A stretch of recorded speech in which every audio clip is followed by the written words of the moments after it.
نحمدہ و نصلی علی رسول الکریم۔ میرے عزیز ساتھیوں، ہم سب کا جمع ہونا خانقاہ نقشبندیہ شاذلیہ فیچر کالونی میں، ہم سب کے جو ایک ساتھ جمع ہونے کا مقصد اللہ کی رضا ہے اور اللہ کے ذکر کے لیے ہم سب ایک چیز جب نئی نئی آتی ہے تو ہوتی تو پرانی ہے، لیکن جب کسی کے سامنے آتی ہے تو پھر وہ نئی بن جاتی ہے۔ اسی طریقے سے اللہ پاک نے ہمارے شیخ سید ابوالحسن نورزمان نقشبندی شاذلی دامت برکاتہ العالیہ کو جب اللہ نے سلسلہ شاذلیہ کی نسبت عطا کی، اویسی طور پر، حالانکہ سندن موجود ہے سلسلہ، لیکن اویسی نسبت جو ہے یہ قوی نسبت ہوتی ہے، مضبوط نسبت ہوتی ہے۔ جو صوفیاء ہے وہ جانتے ہیں اس اویسیت کو کہ اویسی نسبت کیا ہوتی ہے۔ جب اللہ تبارک و تعالیٰ نے میرے شیخ کو چنا اور حضرت کو اللہ نے سلسلہ شاذلیہ کی وہ نسبت قوی عطا فرمائی، جو نسبت اللہ جل شانہ نے شاہ ولی اللہ محدث دہلوی رحمۃ اللہ علیہ کو عطا فرمائی تھی، اسی طریقے سے قوی نسبت جیسے شاہ ولی اللہ محدث دہلوی رحمۃ اللہ علیہ کے پاس تھی، اسی طریقے سے اسی طرح قوی نسبت اللہ پاک نے عطا فرمائی۔ جب سلسلہ شاذلیہ نیا پاکستان میں آیا تو بڑے بڑے اعتراضات بھی اٹھے، کیونکہ وہ لوگوں کے سامنے نیا، ہمارے سامنے بھی، ہم نے تو کبھی سلسلوں کا نام ہی نہیں سنا تھا۔ جب سلسلہ نیا آیا، حالانکہ سلسلہ تو پرانا ہے، لیکن جب پرانی چیز جب نئی بن کر آتی ہے تو پھر اعتراضات بھی اٹھتے ہیں۔ تو یوں سمجھو کہ وہ مکی دور شروع ہوا۔ مکی دور کے اندر تکالیفیں ہوتی ہیں۔ اب اللہ کا کرم ہے کہ اللہ نے اس سلسلے پر بڑا احسان کا معاملہ فرمایا ہم سب تمام ساتھیوں پر، کہ اللہ نے اس کا لوہا منوا دیا پوری دنیا کے اندر۔ ابتدائی دور کے اندر جب سلسلہ آیا تو بڑے بڑے اعتراضات، یہ کہاں سے اور کیسے لوگ مخالف بھی بڑے بنے، اور کچھ تو ایسے ہوتے ہیں کہ وہ اعتراضات کرنے والے، ایک ہے مخالفت کرنا، ایک ہے اعتراض کرنا۔ جو مخالف ہوتا ہے تو وہ دلائل کی بنیاد پر، علم کی بنیاد پر مخالفت کرتا ہے، اور اعتراض کرنے والا جو ہوتا ہے وہ دلائل کو نہیں دیکھتا، بس اس کا اعتراض ہوتا ہے کہ یہ کام ایسا کیوں۔ جو مخالفین تھے سلسلے کے پیچھے دن رات بولنے والے، حضرت شیخ صاحب کے پیچھے مخالفت کرنے والے، وہ جب حضرت صاحب سے ملاقات کی اور سلسلے کو اللہ جو پروان چڑھا رہا ہے اس کو دیکھا تو ان کو دلائل ملے، جب ان کا شرح صدر ہوا، مطمئن ہو گیا کہ واقعی سلسلہ شاذلیہ ہے اور یہ نسبت بھی ہے، تو انہوں نے مخالفت چھوڑ کے وہ سلسلے کا حصہ بن گئے۔ لیکن ابتدا میں تکلیفیں بہت ہوتی ہیں۔ آج اللہ کا کرم ہے، اللہ کا شکر ہے کہ جتنے مخالفین آ رہے ہیں حضرت سے ملاقات کرتے ہیں، خانقاہ میں آتے ہیں حضرت کے پاس، تو وہ سلسلے میں داخل ہو جاتے ہیں، حالانکہ مخالفت کرنے والے ہوتے ہیں۔ اسی دوران اللہ نے مجھے اور آپ کو بھی چنا ہے، ہمیں بھی سلسلے کے ساتھ منسلک کیا، سلسلے کی وابستگی اللہ پاک نے ہمیں دی ہے، یہ بھی اللہ کا خاص فضل ہے۔ جیسے تبلیغ کا کام نئے شروع ہوا تو وہاں بھی اختلافات تھے۔ مولانا الیاس صاحب رحمۃ اللہ علیہ کی جب ڈیوٹی لگی کہ آپ نے ابھی تبلیغ کا کام شروع کرنا ہے، حالانکہ تبلیغ کی جماعت، تبلیغ کا نام بھی اس ٹائم نہیں تھا، بس دین کی محنت کے لیے دعوت کا کام شروع کیا۔ اعتراض کرنے والے وہاں بھی اعتراضات کیے، مخالفت کرنے والوں نے مولانا الیاس صاحب رحمۃ اللہ علیہ کے ساتھ بھی جو ہے مخالفت کی ہے، حالانکہ اختلاف کرنے والوں نے مولانا الیاس صاحب رحمۃ اللہ علیہ کو یہاں تک بولا کہ مولانا الیاس سے دین کا بیڑا غرق کر دیا۔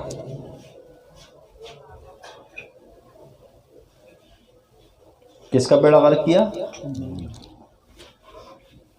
مولانا الیاس صاحب رحمۃ اللہ نے فرمایا کہ پہلے لوگ تمہاری مخالفت کریں گے، اس کے بعد تمہاری نقل کریں گے، اس کے بعد شامل ہو جائیں گے تمہارے ساتھ۔ مولانا الیاس صاحب رحمۃ اللہ علیہ نے جب ایک جماعت کی تشکیل دی، غالباً سنا ہے کارگزاری سینئر ساتھیوں سے، تو انہوں نے کارگزاری ایک سنی ہے 4 مہینے کی جماعت تشکیل کی، حضرت نے خود کا ان کو جو ہے ہدایات بتائی، اور مولانا الیاس صاحب رحمۃ اللہ علیہ ابتدائی دور کے اندر جماعت کے ساتھ جب روانہ کرتے تھے خود ان کو رخصت کرنے کے لیے ہدایات خود دیتے تھے، رخصت کرنے کے خود نظام الدین کے مرکز سے باہر نکل کے ان کو روانہ کرتے تھے اور واپسی پہ استقبال کیا جاتا تو جماعت کام کر کے آئی۔ اسی طریقے سے جب 4 مہینے کی جماعت کی تشکیل ہوئی، ہدایات حضرت نے یہ فرمائی جماعت کو کہ آپ نے شروع کے اندر اشرف علی تھانوی رحمۃ اللہ علیہ کے مدرسے میں جانا ہے، وہاں ایک دن قیام ہوا کرنا ہے رات کا، اور پھر وہیں سے آپ کی 4 مہینے کا سفر شروع ہو جائے گا، اور پھر جب 4 مہینے پورے ہو جائیں گے آخری جو دن ہوگا وہ بھی آپ نے مدرسے میں آ کے قیام کرنا ہے رات کو، اور اس کے بعد نظام الدین مرکز آنا ہے۔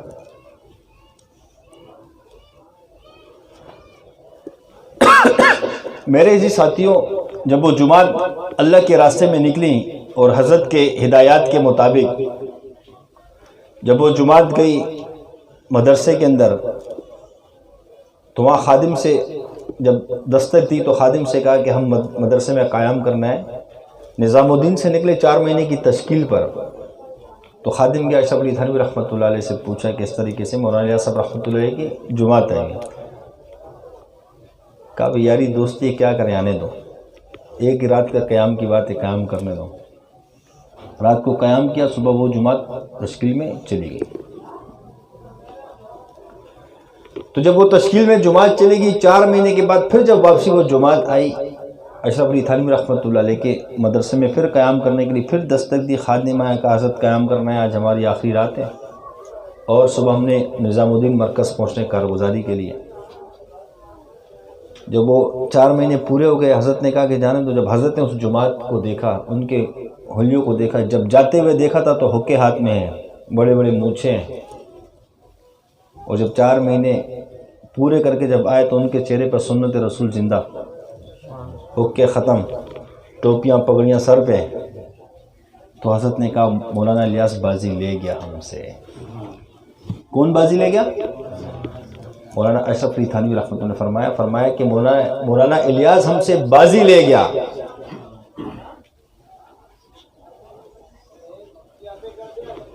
کہ 4 مہینوں میں اللہ نے ایسی تربیت کیوں کی۔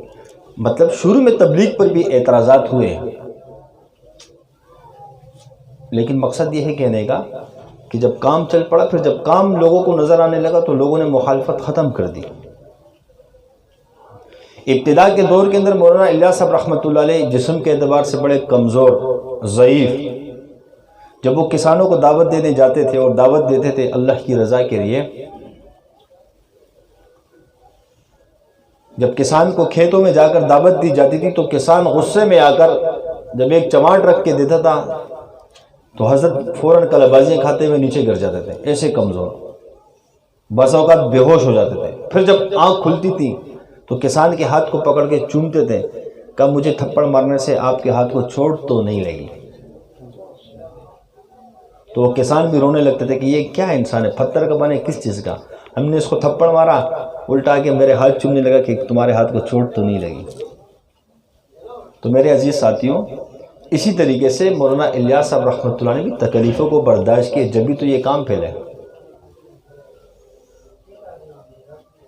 اور پھر علماء نے مخالفت کی، مدارس نے مخالفت کی۔ آج کوئی مدرسہ تبلیغ کا مخالف نہیں ہے، کوئی عالم تبلیغ کا مخالف نہیں ہے۔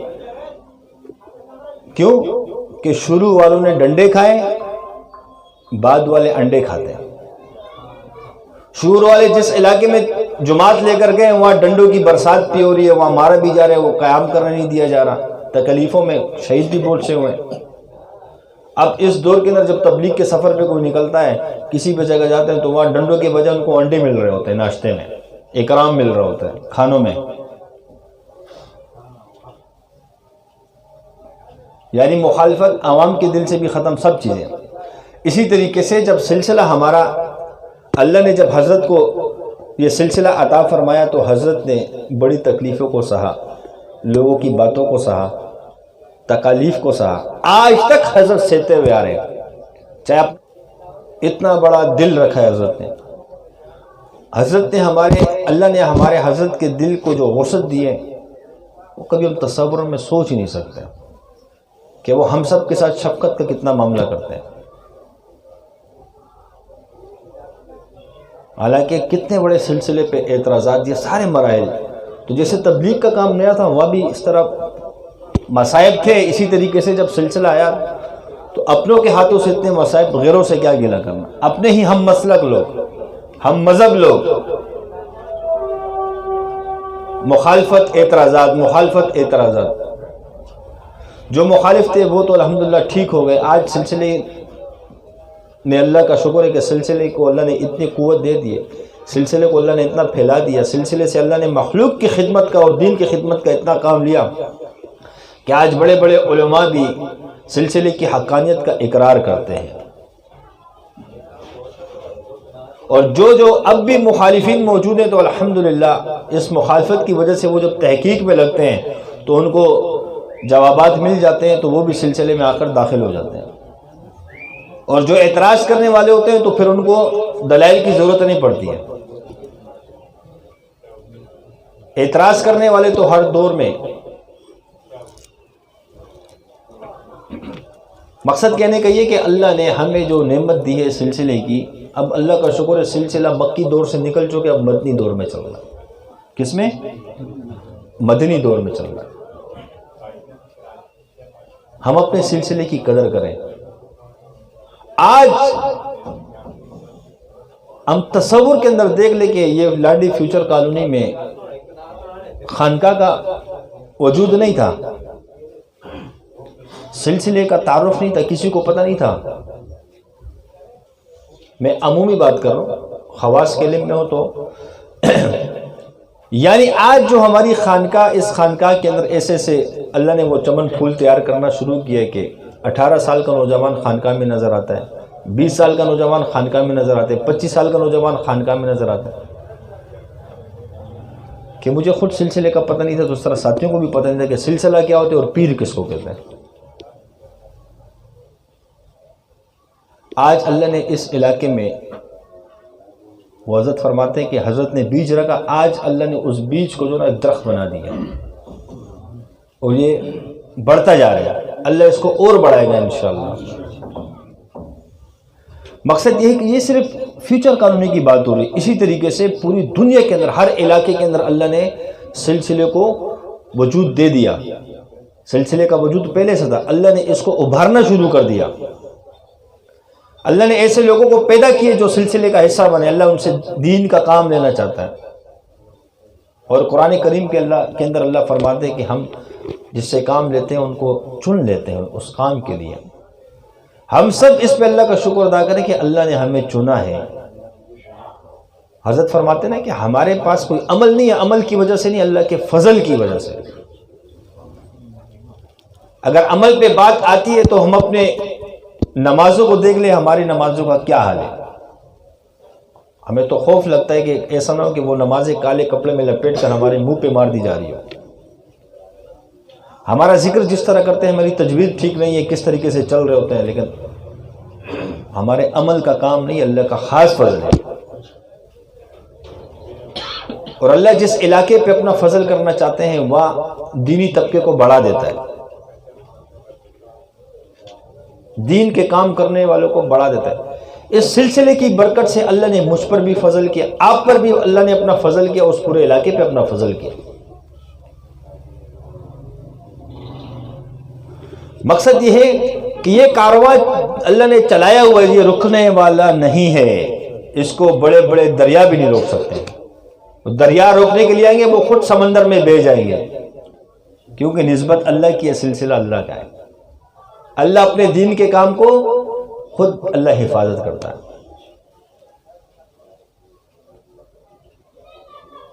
میرے عزیز ساتھیوں، ہر انسان پہ یہ مراحل آتے ہیں، سختی بھی آتی ہے، نرمی بھی آتی ہے. تو یہ سلسلے کی بات ہو رہی تھی کہ اللہ نے، ہم کسی جگہ جاتے ہیں پوری دنیا میں، علماء کی مجلس میں جاتے ہیں تو علماء بھی عزت دیتے ہیں کہ یہ سلسلہ شاذلیہ کے ہیں.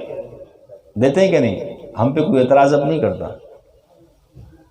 مکی دور سے نکل چکا ہے سلسلہ.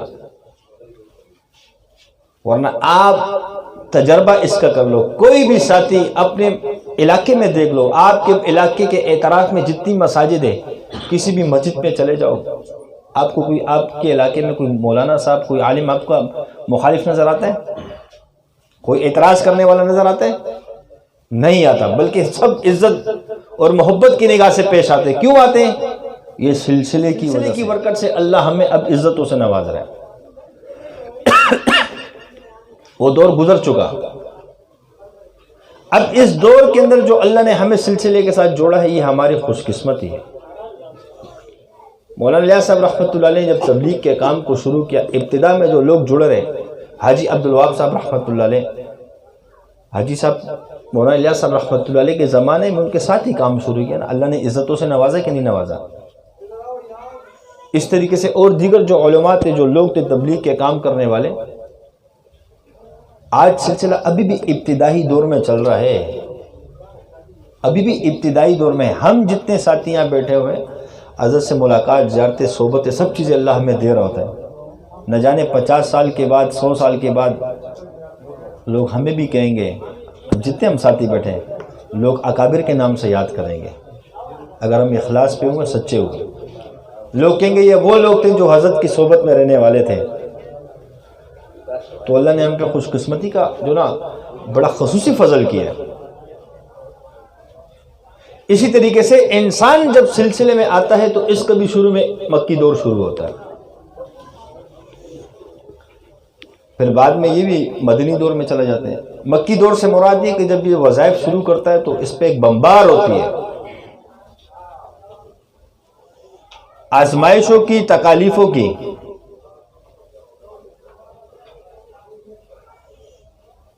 بمبار ہوتی کہ نہیں؟ اور وسوسوں کی۔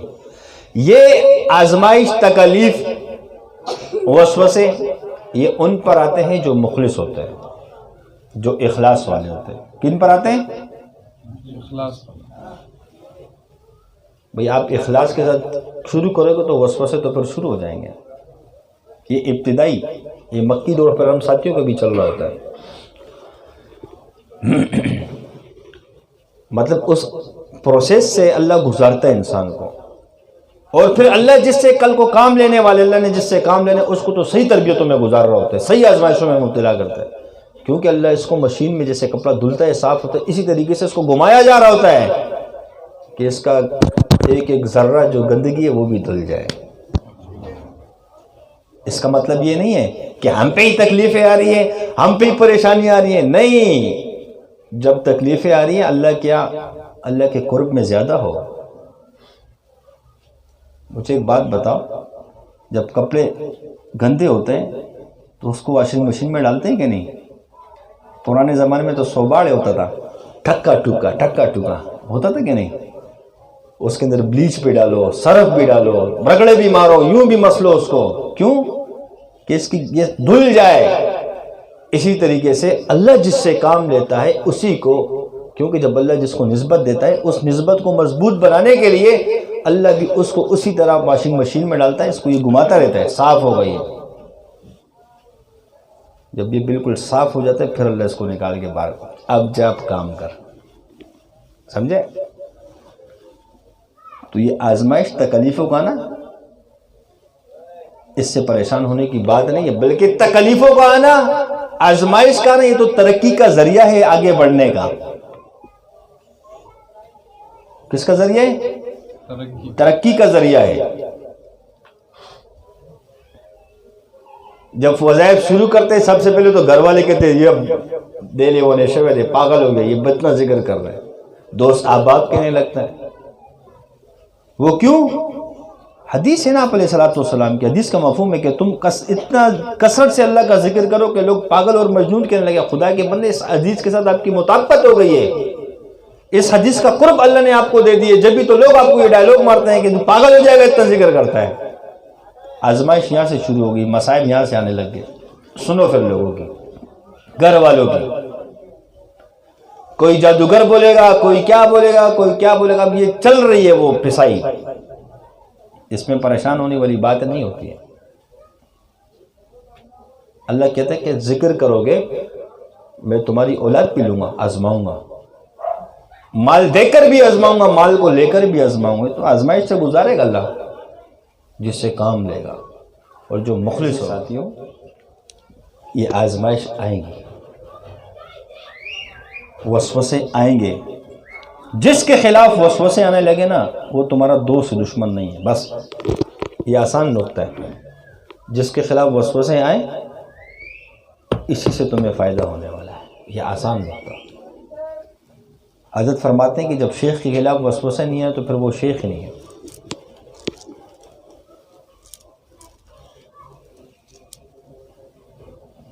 ابتدا میں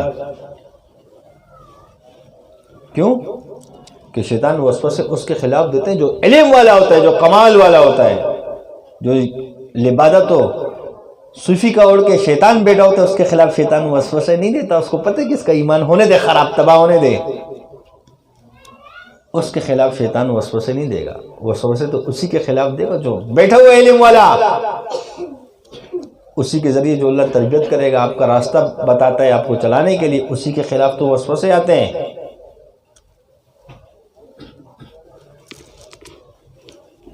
ہمیں مشائخ کے خلاف وسوسے آتے ہیں تو ہمارے مشائخ کو اللہ نے علم کے پہاڑ بنائے ہوئے ہیں، اللہ نے ہمارے شیخ کو فقیہ النفس بنایا ہوا ہے، اللہ نے ہمارے شیخ کو علم وہابی سے مالا مال فرمایا ہوا ہے، جبھی تو وسوسے آتے ہیں۔ اور وسوسے آنا ایمان کی علامت ہے۔ جیسے آپ علیہ السلام کے پاس ایک صحابی رسول کے فرمایا، یا رسول اللہ آپ کے خلاف ایسے وسوسے آتے ہیں کہ بیان کرنے سے قاصر ہوں۔ آپ علیہ السلام نے فرمایا، مبارک ہو آپ کو ایمان کامل ہو گیا۔ جب وسوسے آنے لگ جائے تو یہ تو خوشی کی بات ہے کہ آپ کے وہ ذکر نے کام کرنا شروع کر دیا۔ پہلے کیوں وسوسے نہیں آ رہے تھے؟ کچھ ہے تو وسوسے آ رہے نا۔ چور وہیں سے چوری کرتے ہیں جہاں پہ مال ہوتا ہے، خالی گھر میں چور چوری کرتے ہیں؟ نہیں کرتا۔ اس کے بعد جب اجازتیں مل جاتی ہیں پھر کچھ ساتھی مینٹل بھی ہو جاتے ہیں۔ کتنے ساتھی آ کے مجھے روزانہ کہتے ہیں جادو کاٹ کاٹ کے تھک کے ختم ہی نہیں ہو رہا جادو، میں کاٹتا ہوں پھر آتے ہیں۔ میرے عزیز ساتھیوں، مقصد یہ نہیں ہے، مقصد تو یہ کہ ہم جو فیض ہمیں اپنے شیخ سے مل رہے ہیں، جو ہم نے اپنے بڑوں سے سنا ہے، اپنے بڑوں سے سیکھے ہیں، وہی بتا سکتے ہیں۔ نہ خود سے کوئی تیر مار سکتے ہیں، نہ خود۔ اب کچھ دنوں پہلے حضرت جانشین سلسلہ حضرت مفتی سید ابراہیم ہاشمی نقشبندی صاحب دامت برکاتہ عالیہ کا بیان، حضرت شیخ صاحب کا بیان، حضرات کا بیان ہم سنتے نہیں ہیں۔ حضرت بھی یہ بیان میں فرماتے ہیں کہ بھائی وہ جادوگر ہو کے جادو بار بار تم پہ پھینک رہے ہیں، وہ تھکتا نہیں ہے۔ تم ایک ایمان والے ہو کے ذکر کرنے والے تھک گئے ہو، ڈر گئے ہو۔ وہ دن رات بیٹھ کے تم پہ جادو کرتا ہے تو تم ایمان والے ہو کے ڈر گئے ہو کہ اب کیا ہوگا۔ تو کاٹ ہے نا، جب تک وہ نہیں بس کرتا تو بھی تو اڑاتا رہنا جادو کو، کاٹتا رہے، پلٹی مارتا رہے۔ ہم حضرت کے بیانات سنتے نہیں ہیں، مقصد یہ ہے، اور اگر سن بھی لیتے ہیں نا اس پہ یقین بھی نہیں کرتے۔ اب پچھلے جمعے جو حضرت کا بیان ہوا، ساری وہی باتیں کی ہیں کہ ایک چیز کو تم خود وجود نہیں دو۔ بعض اوقات ہم خود وسوسوں میں آ کے وجود دینا شروع کر دیتے ہیں، ہاں یہ چیز ہے میرے ساتھ، یہ مسئلہ ہے میرے ساتھ، وہ مسئلہ ہے۔ جب سوچو گے تو وہ تو پھر ہونا ہی ایسے ہی ہے۔ جب تم خود اس کو آنے کا راستہ دو گے پھر تو وہ چیزیں ہوگا۔ میرے عزیز ساتھیوں، یہ بار بار جو چیزیں بتائی جاتی ہیں، یقین بڑوں کیا بیانات سن لیا کرو، اور بیان سننے کے بعد، بتانے کے بعد بھی وسوسے ختم نہیں ہوتے تو پھر اس کا کیا کریں؟ وسوسے کو سنو اور ختم، اس پہ عمل کرنے کی ضرورت نہیں۔ جیسے ہمارے حضرت کے ہم بیانات سنیں کہ تمام سوالوں کے ہمیں جوابات مل جاتے ہیں اس کے اندر، ہم بیان نہیں سنتے۔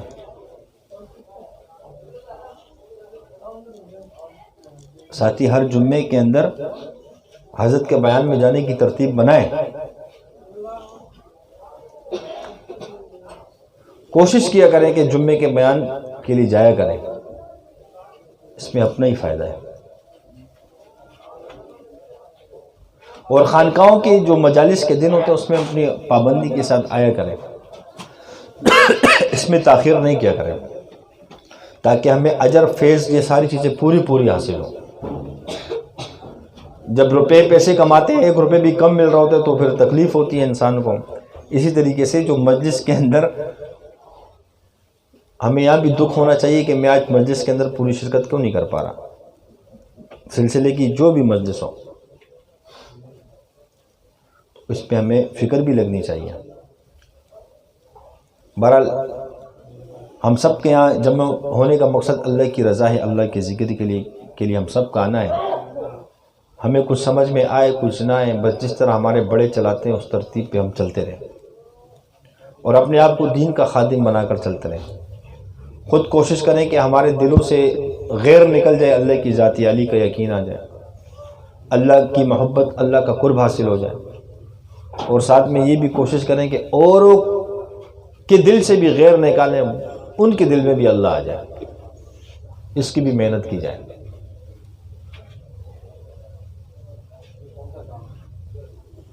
محنت کریں گے نا، ہم اپنے طور پہ محنت کریں، اپنے معمولات کے اندر کمی کوتاہی کو نہ آنے دیں، اور بڑوں کے بیانات میں اپنے وقت سے وقت بڑوں کے بیانات پہ جانے کی ترتیبیں بنائیں، اس سے ہم سب کو فائدہ ہوگا انشاءاللہ۔ ہم جائیں گے اور اپنے آپ کو محتاج بنا کر جائیں۔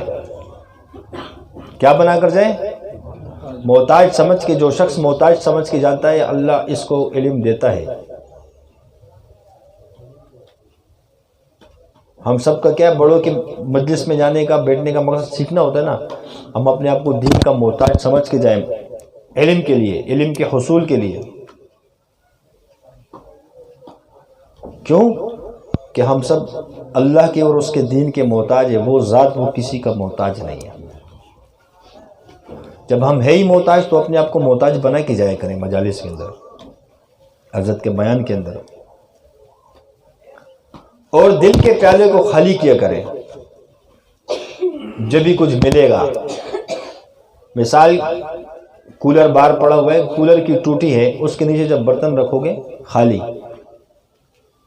تو گلاس بھر جائے گا نا پانی کا، اور اگر الٹا کر کے رکھو گے پانی کا گلاس بھرے گا؟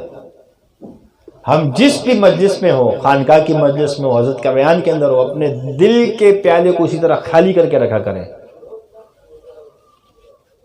جب دل کا پیالہ ہمارا ٹیڑھا ہوگا تو وہ بھرے گا نہیں، اس میں کچھ نہیں آئے گا۔ ثواب مل جائے گا بیٹھنے کا، مجلس کے اندر شرکت کرنے کا۔ ہم جب بھی بڑوں کے پاس جائیں اپنے دل کے پیالے کو خالی کر کے جایا کریں، اپنے آپ کو محتاج سمجھ کے جایا کریں، اور انشاءاللہ اس نیت سے جب جائیں گے اور اپنی اصلاح کی نیت سے جائیں، علم کو سیکھنے کی نیت سے جائیں، یہ چار نیت کر کے جائیں۔ ہم کسی دن پوری مجلس کو اس نیت سے سنیں، بیٹھیں اس مجلس میں، اس کے بعد اپنی کیفیت کو دیکھیں۔ جب مجلس ختم ہو جائے گی تجربہ کر لو، اس کے مجلس کے ختم ہونے کے بعد اپنی کیفیت کو دیکھ لو، کیونکہ اللہ ہدایت اس کو دیتا ہے جو طلب رکھتا ہے۔ یہ اللہ کی قدرت میں سے ہے کہ بے طلب کو بھی وہ دے دے، لیکن سنت اللہ کی یہ کہ طلب والے کو دیتا ہے۔ آپ علیہ السلام کے چچا ابو طالب طلب نہیں تھی، آپ علیہ السلام نے کان میں فرمایا میرے کان میں کلمہ پڑھ لو، قیامت کے روز آپ کی شفاعت کر سکوں، لیکن نہیں پڑھا۔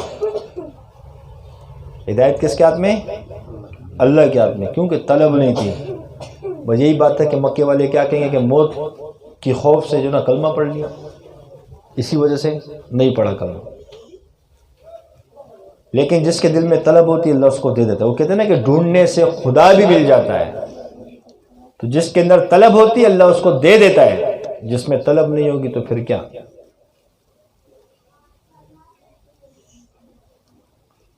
اور بے طلبوں کے اندر طلب پیدا ہوتی ہے، ایسی مجالس کے اندر ہے۔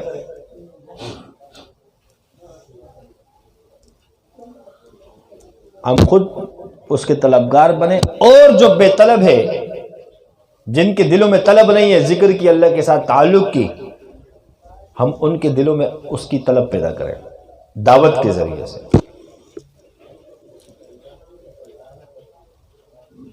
انشاءاللہ ہمارا ایمان ترقی پہ جائے گا۔ اللہ ظاہری اور باطنی طور پہ اللہ پاک ہمیں ترقی دے گا۔ اللہ پاک ہمارے سلسلے کے فیض کو پورے عالم میں عام کر دے، اور اللہ پاک ہمارے شیخ کے فیض کو پورے عالم میں عام کر دیں، اور اللہ پاک ہم سب کو اپنے شیخ کے فیض سے خوب سیراب کرے، خوب فیض یاب کرے۔